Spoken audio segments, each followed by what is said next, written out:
Et si je fais un petit rappel aux personnes électrosensibles, je vous ai dit que mon père était électro-hypersensible depuis les années 80, eh bien, en fait, on pourrait faire l'analogie de l'homme-arbre, c'est-à-dire que les électro-hypersensibles sont comme des sentinelles, des arbres dont l'écorce a disparu.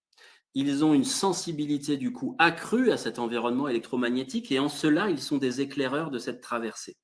Ce que les autres ne sentent pas encore, ces sentinelles sont là pour le révéler, sont là pour qu'on en ait une compréhension, pour dire mais vous avez oublié quelque chose en chemin, vous avez peut-être oublié votre sensibilité en chemin, vous avez oublié que tout est vibration et tout a un impact sur le vivant, que faisons-nous de cela?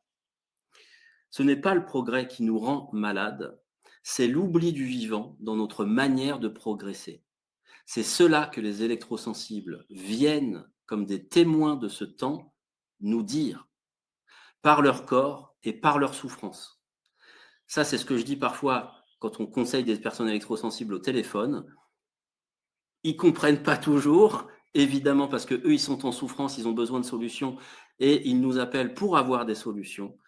Quand je leur dis ça, ça ne va pas les soulager, mais c'est important qu'ils l'entendent toutefois parce que ces sentinelles sont nécessaires à l'histoire humaine et les souffrances qu'ils vivent sont le salut de l'humanité parce que de ces souffrances, de la conscience émerge et de la conscience sur comment fonctionne le vivant, comment fonctionnent les forces vibratoires du cosmos.